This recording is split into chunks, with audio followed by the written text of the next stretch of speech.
208 বছর আগের সাইকেল এটি। শুরুর দিকে এভাবেই পা দিয়ে ঠেলে ঠেলে চালানো হতো সাইকেল।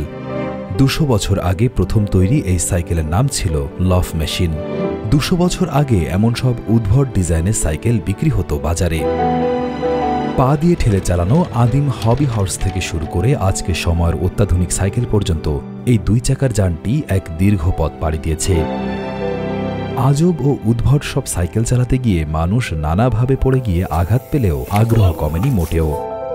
1817 সালে উদ্ভাবিত প্রথম সাইকেলের নাম ছিল লফ মেশিন বা দ্রাইসিনো। লোহার তৈরি হ্যান্ডেলবার আর সামনের কাঠের চাকায় দুটি প্যাডেল লাগানো সাইকেল দেখা গেল 1839 সালে। এটি ছিল প্যাডেল চালিত সাইকেল তৈরির দিকে এক গুরুত্বপূর্ণ সূচনা। 1860 সালে জন্ম নেয় ভেলোসিপিড।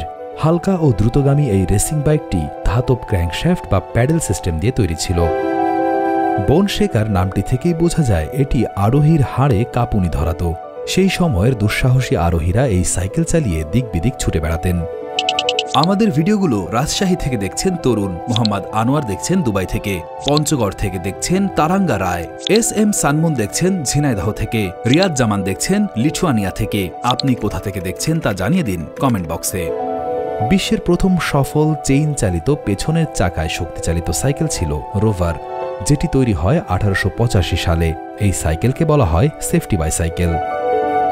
জন বয়েড ডানলপ বাতাস ভরা যায় এমন নিউম্যাটিক টায়ার উদ্ভাবন করেন 1888 সালে, যা সাইকেল চালানোর অভিজ্ঞতাকে পুরোপুরি বদলে দেয় এবং সাইকেলকে বোন শেকার উপাধি থেকে মুক্তি দেয়।